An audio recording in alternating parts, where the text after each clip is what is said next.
Autumn, 1894. Suffolk. A sullen red brick mansion is hiding the maddest architectural paradox in England. Inside the rigid shell is an Indian palace of marble, where the truth about the beer king Guinness's ambition begins.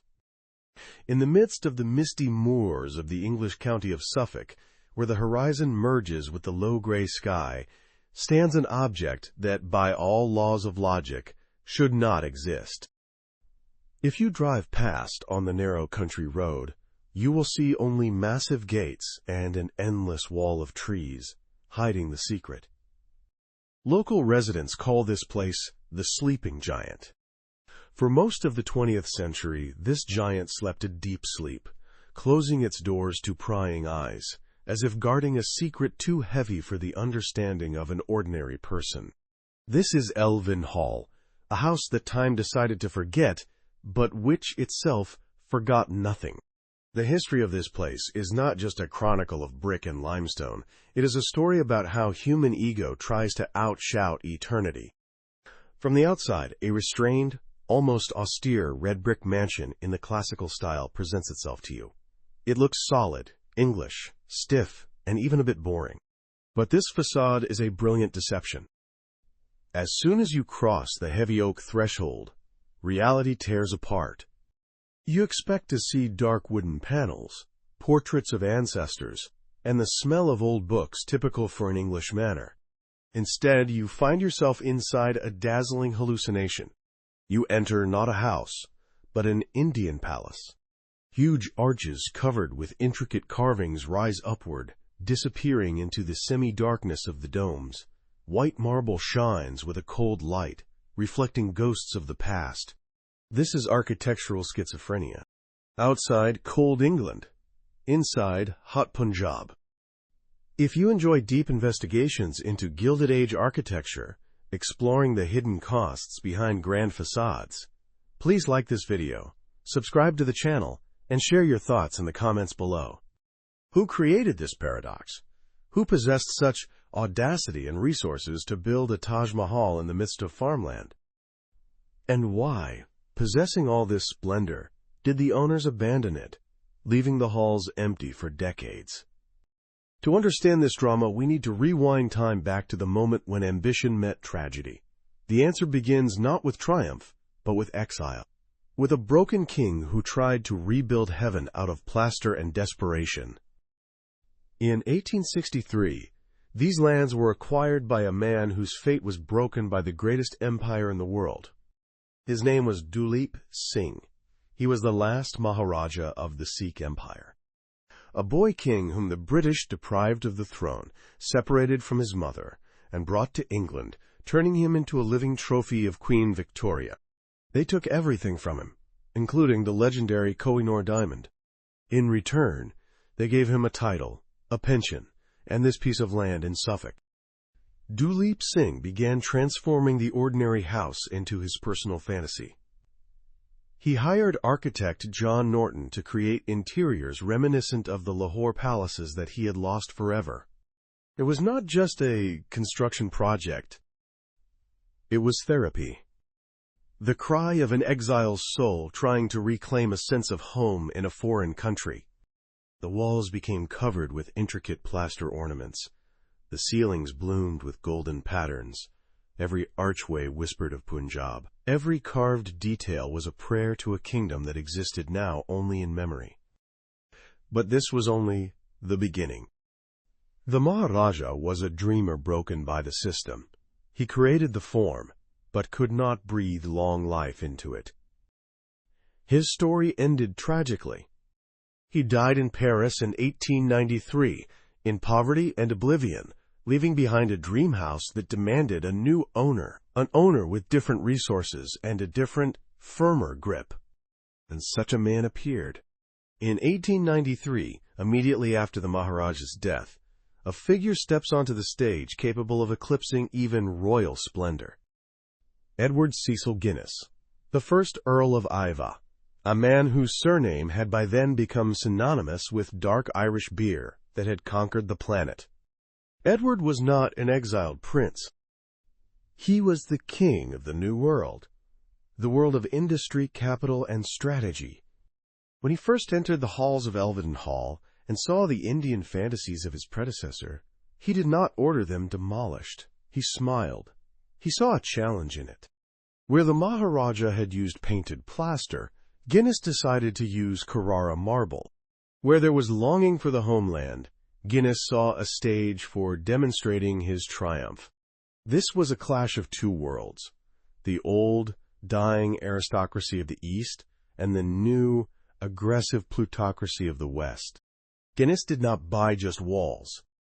He bought a set for his main life role. No one knew then that this pragmatic businessman would turn the estate into an architectural wonder that 100 years later would make the whole world wonder how it was even possible for a private individual to build such a thing.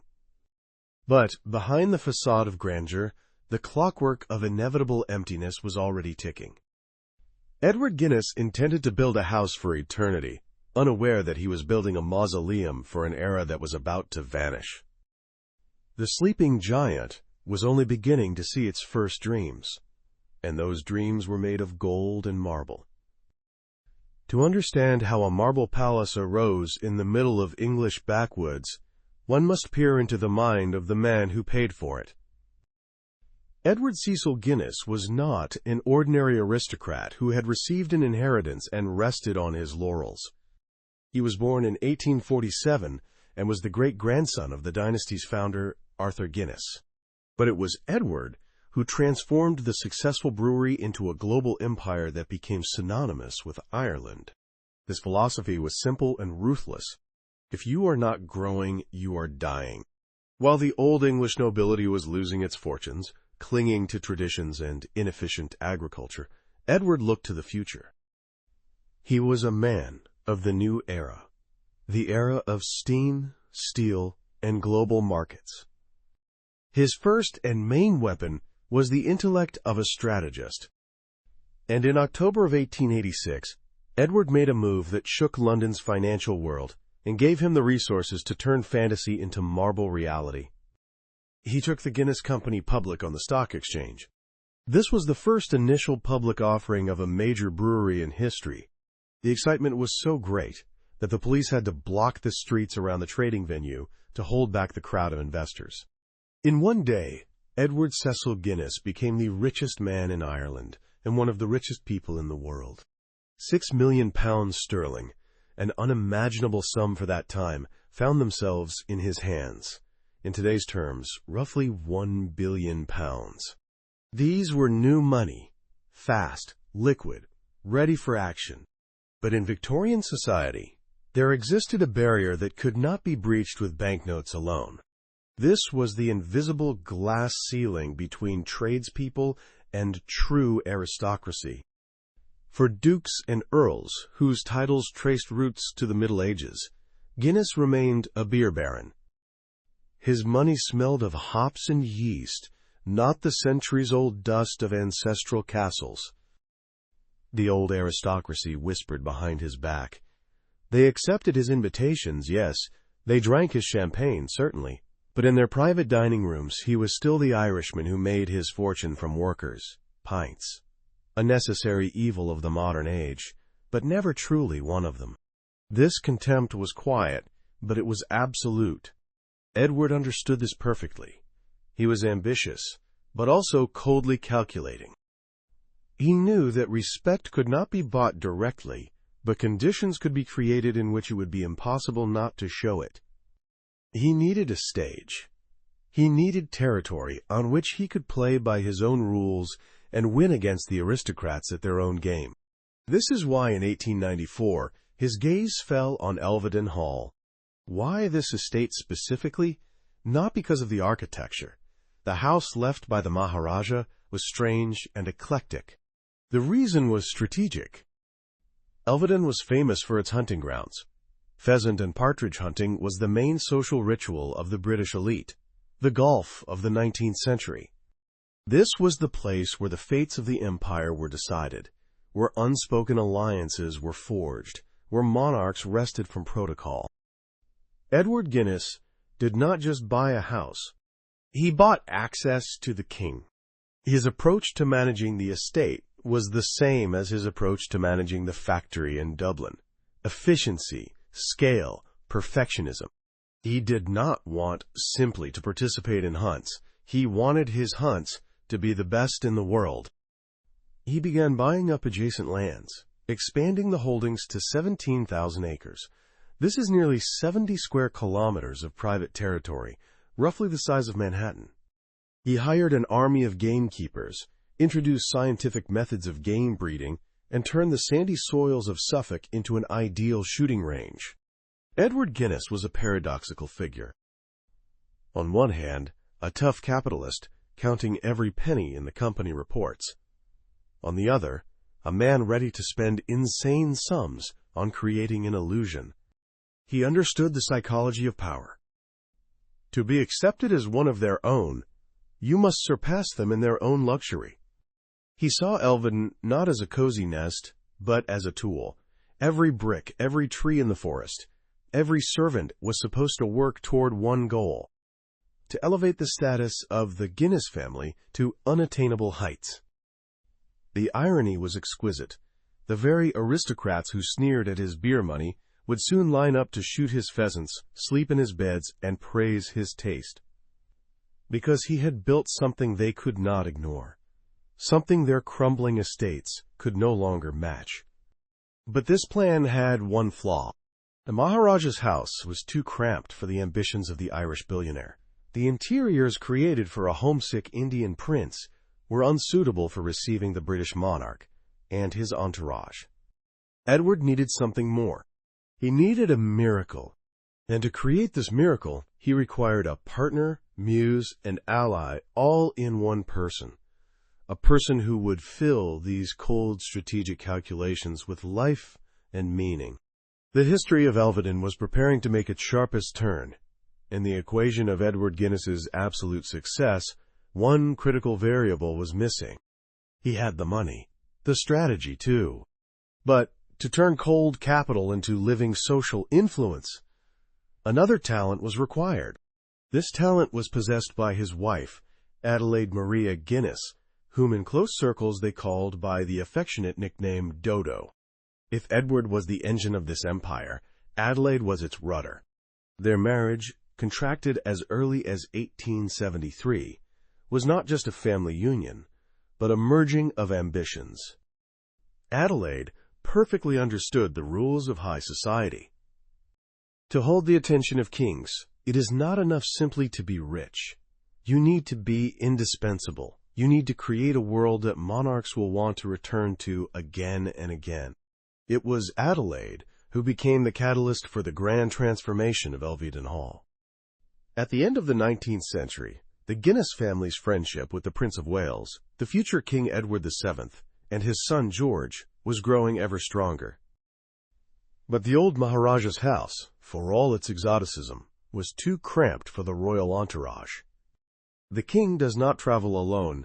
An entire court moves with him. The Guinnesses faced a challenge: either build a new house, destroying history, or achieve the impossible: expand the existing exoticism to imperial scales. They chose the second path. This decision became the moment when Elveden ceased to be just a house and began to transform into a legend. In 1899, Edward hires the Scottish architect William Young, famous for constructing monumental buildings in Glasgow.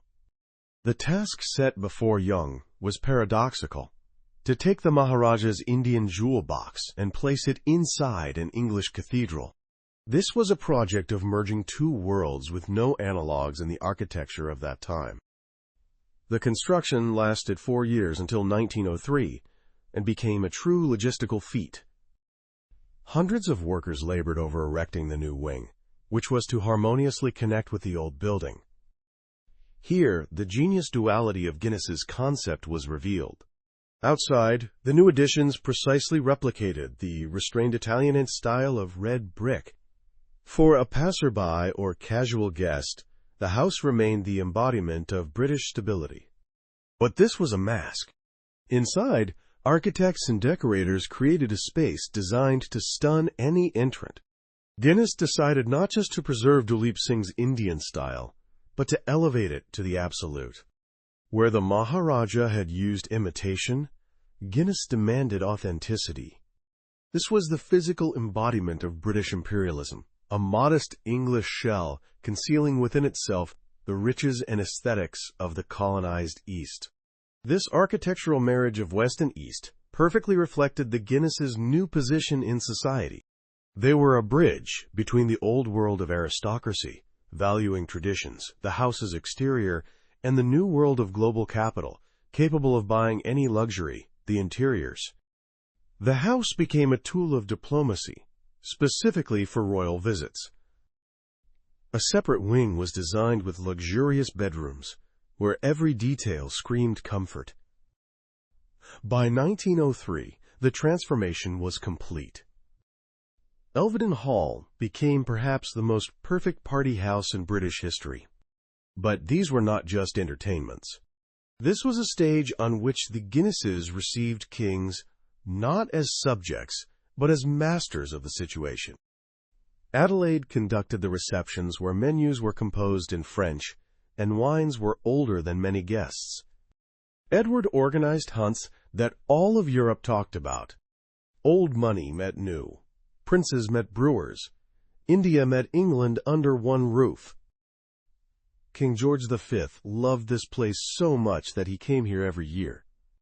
For him, Elveden became a refuge where he could be himself, surrounded by luxury that even Buckingham Palace could not always offer at that time. The Guinnesses won. They did not storm the gates of high society. They built a palace to which high society came of its own accord. But behind this triumph lurked irony. Having created the perfect house for others, the Guinnesses built a space that was too vast to be simply a cozy family hearth. They created a monument that required the constant presence of crowds to feel alive. And yet, beneath the glittering surface, beneath the marble and the gold, there was something the guests never saw. The machinery, the invisible engine that made paradise possible, the systems that turned a country house into a technological marvel that outperformed even the king's own palaces. The machinery, the invisible engine that made paradise possible. The latest technologies of the time were introduced. Electricity, central heating, modern plumbing, all that which was so often lacking in the old drafty castles of hereditary nobility. But let's stop here, because the competitor's video mentions this in one sentence and moves on. We won't. This is where the forensic layer begins, the layer that separates a tour from an investigation. Deep beneath the marble floors, in spaces the royal guests never saw, Elveden Hall was a living machine. 3 massive coal-fired boilers, each the size of a small room, heated water that circulated through miles of copper piping embedded in the walls. This was cutting-edge technology in 1903. Buckingham Palace was still relying on individual fireplaces in most rooms. The electrical system was even more impressive. Elveden had its own power station, a dedicated building housing steam-driven generators. While London's grid was still unreliable, Elveden could illuminate 100 rooms simultaneously without a flicker. Every switch, every light bulb was a statement. We don't need the city. We are self-sufficient. The plumbing was a feat of Victorian engineering. Hot water on demand in every guest bathroom. Flushing toilets that worked reliably. Water pressure maintained by rooftop tanks that held thousands of gallons. The guests saw marble. They didn't see the network of servant corridors hidden behind the walls, allowing staff to move invisibly, maintaining the illusion of effortless luxury. They didn't see the coal stores that required daily delivery by rail. They didn't see the engine room crews who worked in shifts to keep the generators running through the night. This was the invisible machine, and it required an invisible army. But before we meet that army, we must first walk through the space they served, the heart of the house. The monument that Edward Guinness built, not for comfort, but for control. Imagine that you are standing before the main entrance. Your hand touches the cold bronze handle. You push the heavy leaf and take a step from the gray English reality straight into the center of architectural madness. The first thing that strikes your senses is the light. It pours from everywhere, reflecting off thousands of facets of snow-white stone. You are in the famous Marble Hall. This is the heart of Elveden, and it is the most accurate psychological portrait of Edward Guinness that one can imagine.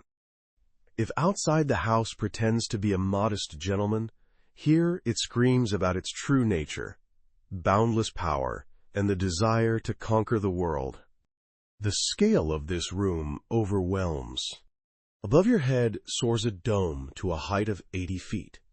This is the height of a modern 7-story building, hidden inside a private house.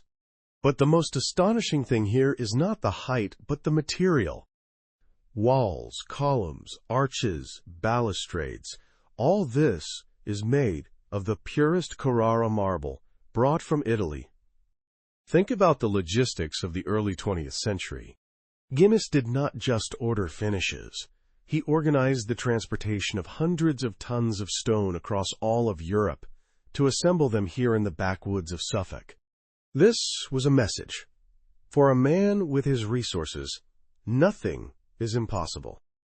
Where Maharaja Duleep Singh used painted plaster, creating an illusion of luxury, Guinness used real stone. This was an assertion of the superiority of reality over dream, hard currency over empty title. The acoustics in the hall are such that a whisper in one corner is heard in another, as if the walls are eavesdropping on your secrets. This space is not intended for cozy family evenings. It is created to make a person feel small. Passing through rows of arches in the style of the great Mughals, you see the most intricate carving. Every petal on the stone flower, every geometric pattern, is hand-carved. This is a hymn to perfectionism. Guinness paid for every square inch of surface to receive attention. This was architecture of total control. If the hall is a temple, then the drawing rooms and library are caves of comfort, paneled with expensive wood. Here it smells of old wax, leather, and smoke from fireplaces in which it seemed entire trees were burned to dispel the dampness of the vast rooms.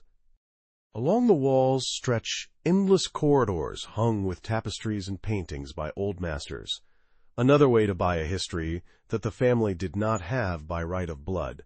But wandering through these halls with your mind's eye, you begin to notice a strange detail.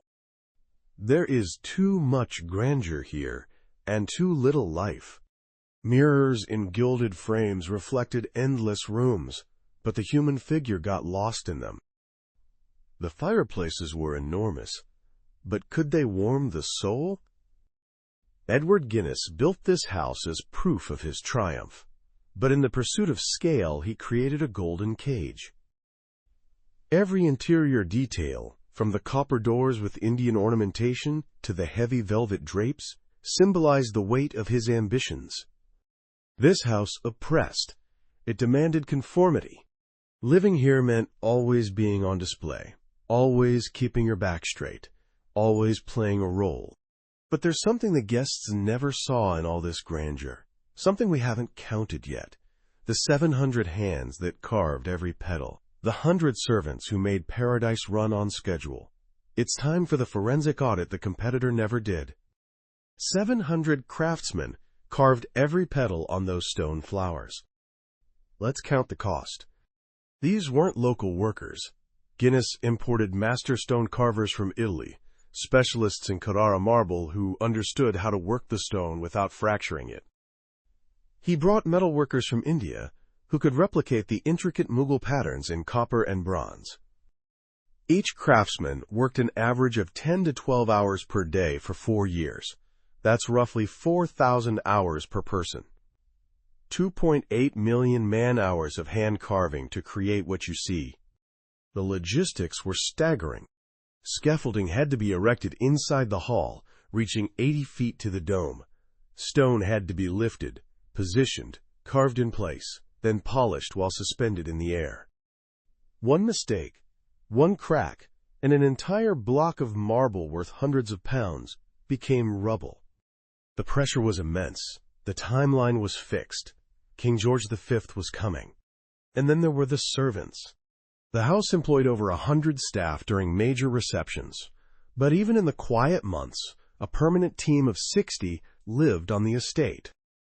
The head butler, the highest-ranking servant, earned approximately £1,200 per year. In today's terms, roughly £150,000 annually. That sounds generous until you realize what the job demanded. He managed a staff hierarchy more complex than some corporations. He was responsible for the silver inventory worth tens of thousands. He coordinated with Adelaide on guest preferences, dietary restrictions, and sleeping arrangements. He worked, on average, 15-hour days during royal visits. Below him, the footmen earned £40 per year, roughly £5,000 today. They polished boots, carried luggage, served meals, and disappeared the moment their task was complete. The kitchen maids, lowest in the hierarchy, earned £18 annually, about £2,200 in modern money for backbreaking labor in the heat of coal-fired ovens.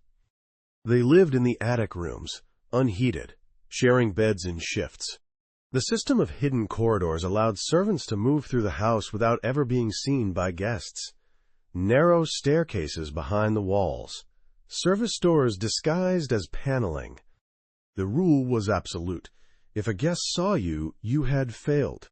This was the invisible machine. Servants numbering more than 100 during major receptions moved through a system of hidden corridors and staircases, appearing as if from thin air to refill a glass or adjust a pillow, and disappearing just as unobtrusively. This was a theater where hosts and guests performed on stage, while the support mechanism operated behind the scenes.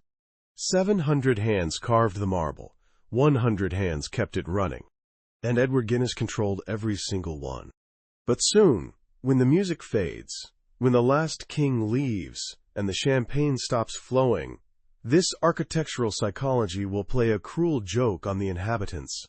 Grandeur demands sacrifices, and Elveden was preparing to take its toll. It seemed that the golden summer of the Edwardian era would never end. In the early 20th century, Elveden Hall was the center of the universe for the elite. Champagne flowed like a river. Shots from the hunt sounded like festive salutes, and the laughter of the empire's most influential people echoed off the marble walls. But any peak is a harbinger of decline. For Edward Guinness, a man accustomed to controlling markets and exchanges, the moment came to collide with a force that could not be bribed or outsmarted. Time. The first crack in the impeccable facade appeared in August of 1914. The start of the First World War did not just change the political map. It destroyed the very way of life for which Elveden had been built.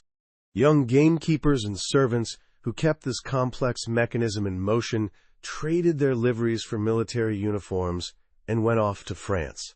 Many, forever. The enormous house designed for hundreds of people began to empty. The grandeur of the halls which had once inspired awe now began to oppress with its meaninglessness. What need is there for a marble palace when the world is burning in flames? But the real blow, which turned Elveden from a house of triumph into a house of loneliness, was personal. In 1916, Adelaide, the beloved Dodo, dies. She was not just a wife. She was the soul of this stone giant. It was her energy that filled the cold halls with warmth. It was for her social triumph that Edward erected these walls. With her departure, the balance was disrupted. Edward Guinness, one of the richest people on the planet, was left alone in his Indian temple. Here we encounter the profound moral ambivalence of this story. Edward spent his life and fortune to build a monument to his success, but in the end, this monument became his golden cage. The next 11 years, until his death in 1927, he lived in a house that was too vast for one man. The marble hall, created for crowds, turned into an echoing resonator of solitude.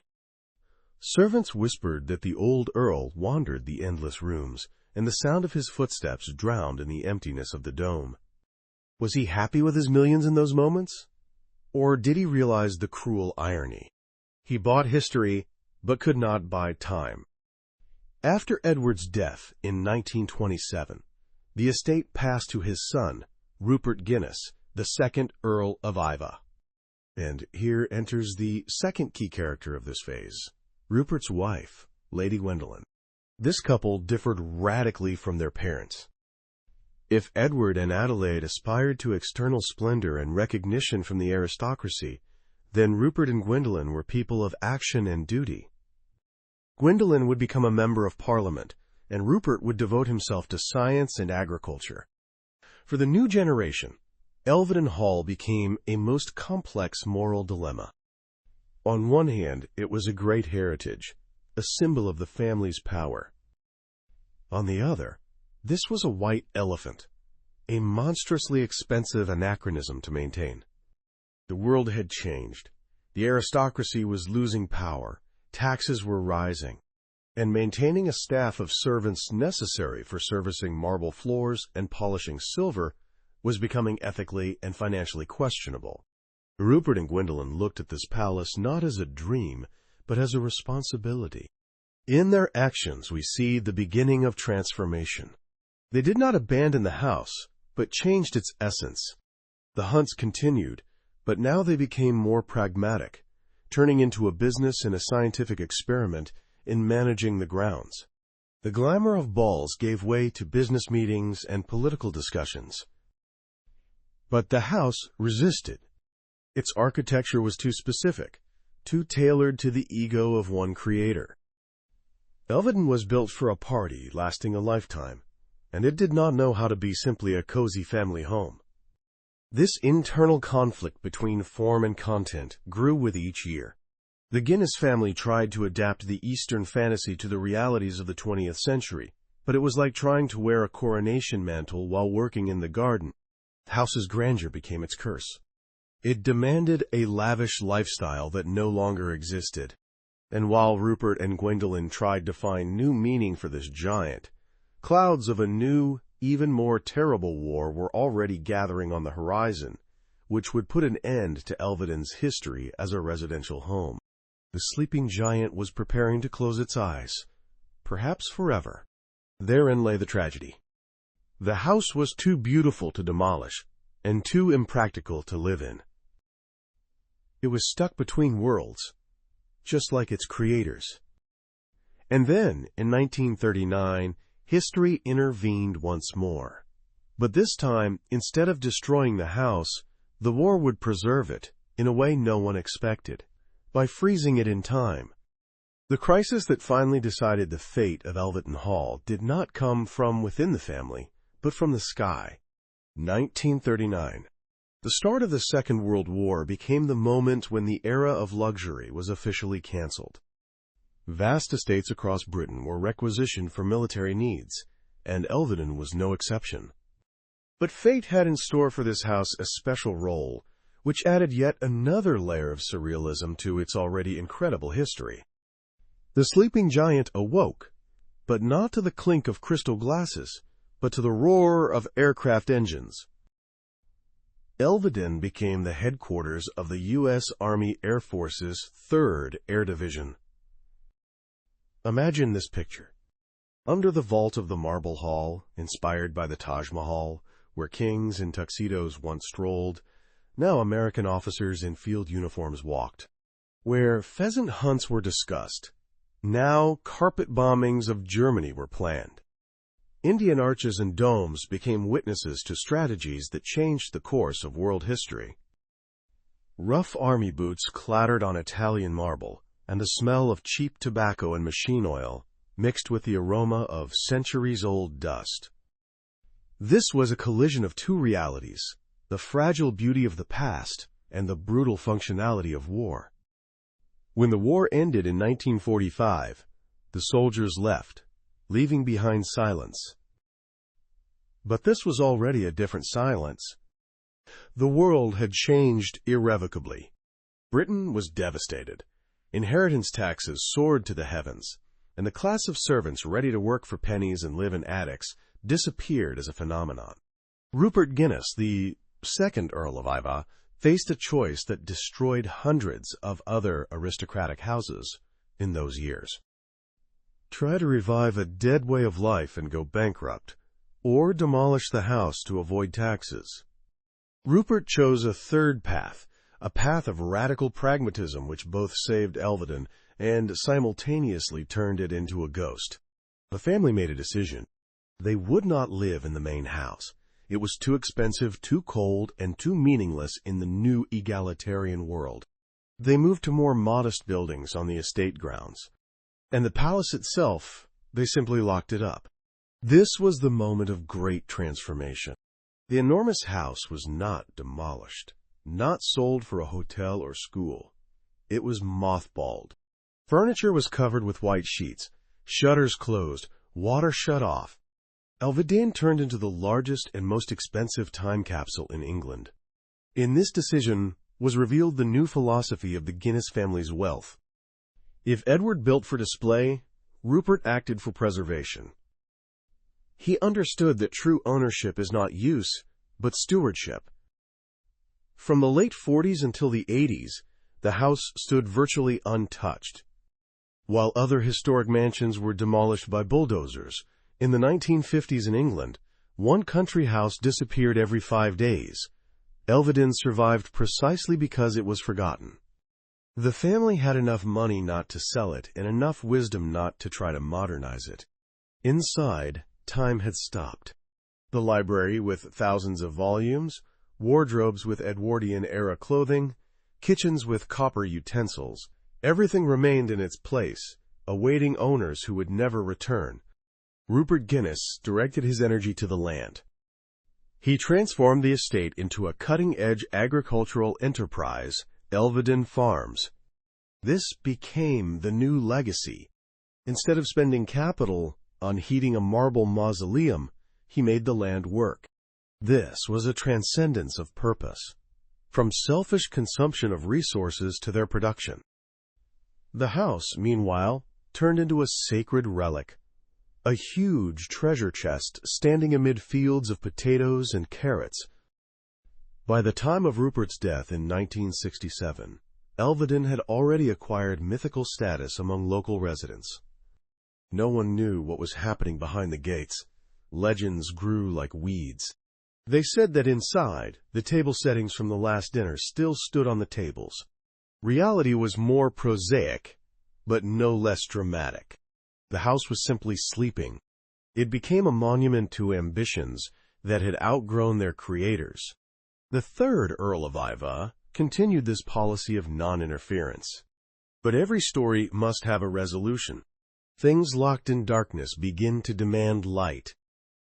And this light was to pour in May of 1984, when the doors finally swung open to forever change the fate of the sleeping giant. The resolution came not with kings or conquerors, but with auctioneers.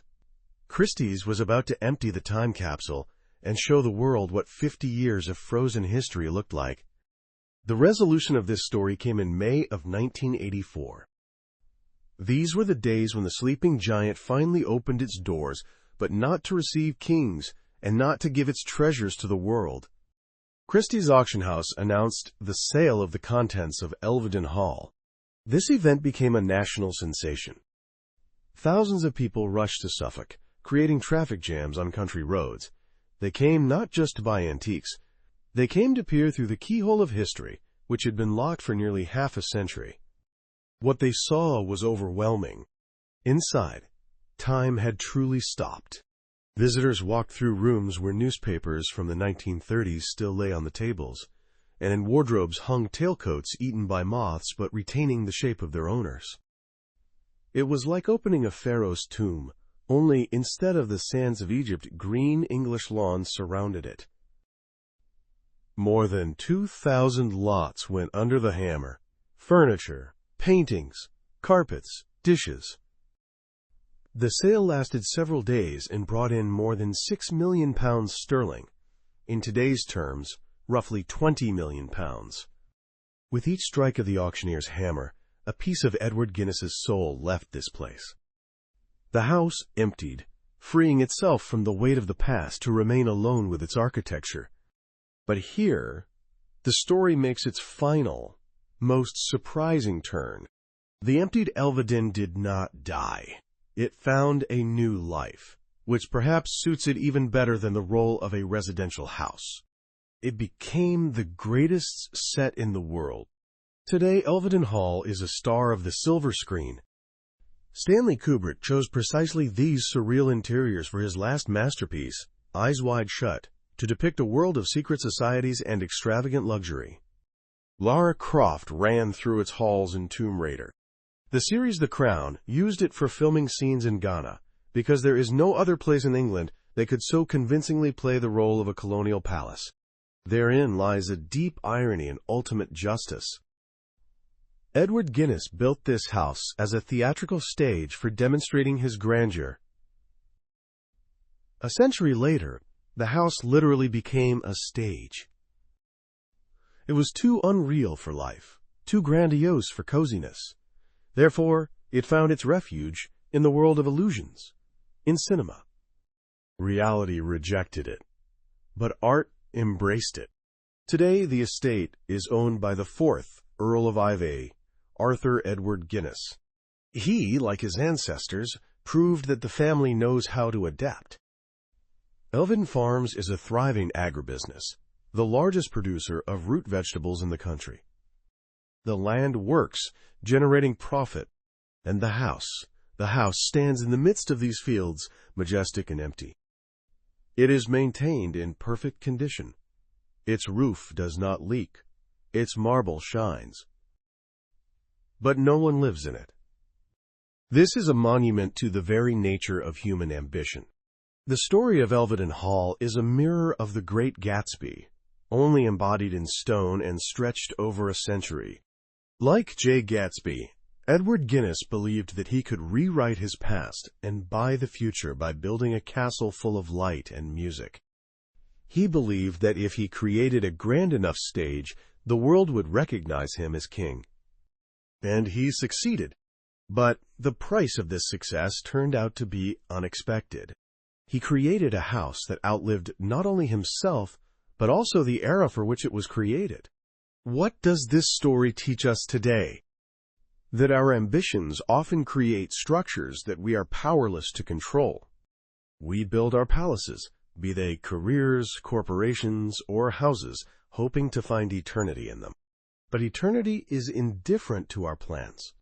Elveden's marble hall stands today in silence, reflecting the sun's rays falling through the dome.